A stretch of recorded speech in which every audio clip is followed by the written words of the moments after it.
the chi? Dory, the chi is fine. We got normal chi now.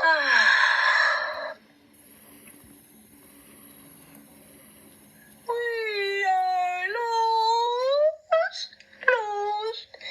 Can you give us directions?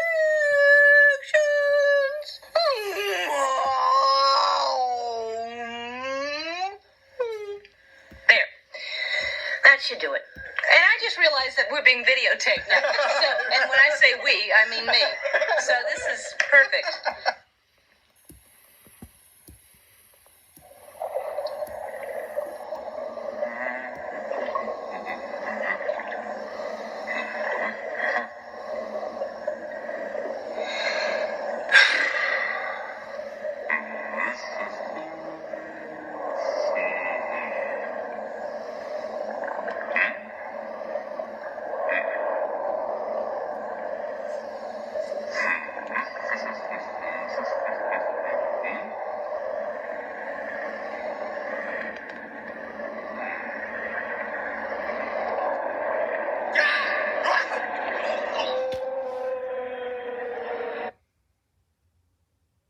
All right.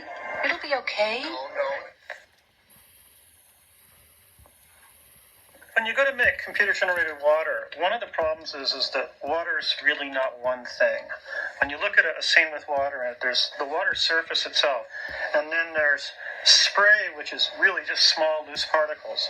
And then there's a transition zone where if you watch a wave as it comes up, it'll come up and break into little tiny particles, little blobs that still look clear. They still look like water, and then they fragment more and turn into spray.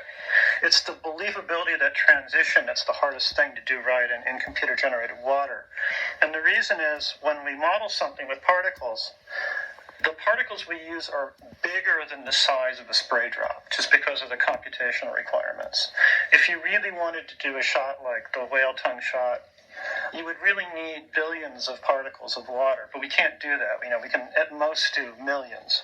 And so we have a lot of tricks that go into taking this fairly coarse-grained description of the dynamics, turning it into a surface as the surface moves around, and then cheating the transition in various ways of the surface from a solid surface of water breaking down into spray and then splashing off.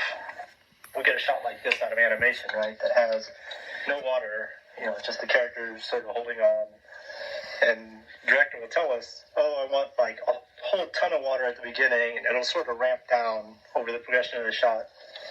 And so the first thing we do is we start out with these things that got dubbed ball pit renders, because it looks like, a big Chuck E. Cheese ball pit. Problem is, sometimes the water doesn't do what you want, right? And so we showed this to the director, and he's like, well, I don't think he could talk, if he was under that much water. And then once we get something that we're happy with at this ball pit level, then we'll go and we'll actually try to form a mesh out of it. This sort of takes all the particles, and then where there's a lot of particles, or where it really should be a solid mass of water, it gives us the solid surface that we can use. And then everywhere else, you get these particles. And we're pretty happy with how this looks.